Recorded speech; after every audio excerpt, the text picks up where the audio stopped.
Ekitusumbuwa nga bannayuganda kwagala kufuna mangu.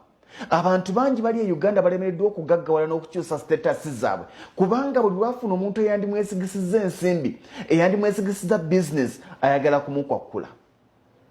Owa omuntu omulimo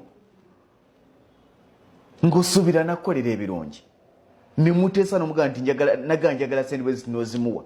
Bw'akulaba nga tomukayanyiza nnyo naga nti ono buli zannamusaba zanampa nadda ku mulimu omulala naga nti kati awo ojja kumpa bubiri n'obumuwa.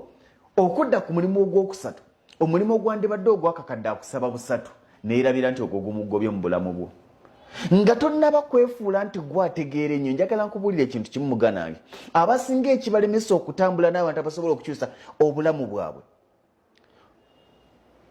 ng'ogenze ew'omuntu yenna akusinga kumanya si gwe asoose okugenda ew'omuntu oyo ng'omutwalidde business proposal ng'omutwalidde any idea. Ate kankubuulire tewali mugagga gw'ogenda kuwa business proposal kubanga ebyamuyisaawo gaggawala tewali yasooka kubimuwa.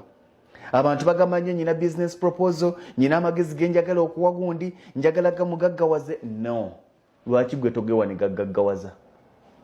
Abasinga ne mugamba nti anti siina capital asooka bwongo obwo.